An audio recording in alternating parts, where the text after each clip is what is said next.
అందరికి సండే అంటేనే ఇంట్లో ముక్కలేనిదే ముద్ద దిగదు. కానీ రోజు ఒకే స్టైల్లో చేసుకుంటే బోర్ కొడుతుంది కదా. అలాంటప్పుడు మీరు కూడా ఈ స్పైసీ గార్లిక్ చికెన్ రోస్ట్ ని ట్రై చేయండి. అస్సలు బోర్ కొడదు, టేస్ట్ అంత బాగుంటుంది.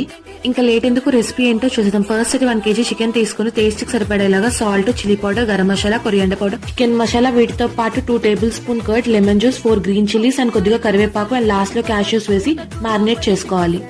మ్యారినేట్ చేసుకున్న చికెన్ ని 1/2 hour పాటు పక్కన పెట్టుకుని ఇప్పుడు మన స్టార్ ఇంగ్రీడియంట్ స్పెషల్ మసాలా కోసం అని చెప్పి 10 to 15 వెల్లుల్లి రెమ్మలు, 2 small size fried onions, 5 Kashmiri chilli, 1 tablespoon ధనియాలు, 4 యాలకులు, దాల్చిన చెక్క అండ్ 1 tablespoon గసగసాలు వేసి బ్లెండ్ చేసుకోవాలి.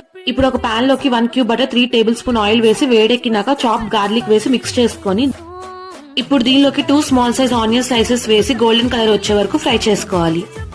ఆనియన్స్ ఫ్రై అయినాక ఇప్పుడు దీనిలోకి మ్యారినేట్ చేసుకున్న చికెన్ వేసుకొని లో ఫ్లేమ్ లో మధ్య మధ్యలో కలుపుతూ వాటర్ అంతా ఇంకిపోయే వరకు చికెన్ ఫ్రై చేసుకోవాలి. ఇప్పుడు దీనిలోకి మనం బ్లెండ్ చేసిన మసాలా వేసి బాగా కలుపుకొని ఆయిల్ పైకి తేలాగా కొత్తిమీర వేసుకొని స్టవ్ ఆఫ్ చేసేది. చాలా ఈజీగా స్పైసీ గార్లిక్ చికెన్ గీ రోస్ట్ అయితే రెడీ అయిపోయింది. మీరు కూడా ట్రై చేసి ఎలా ఉందో కమెంట్ సెక్షన్ లో కమెంట్. ఈ వీడియో నచ్చితే లైక్ చేయండి, షేర్ చేయండి అండ్ ఛానల్ ని సబ్స్క్రైబ్ చేసుకోవడం మర్చిపోకండి.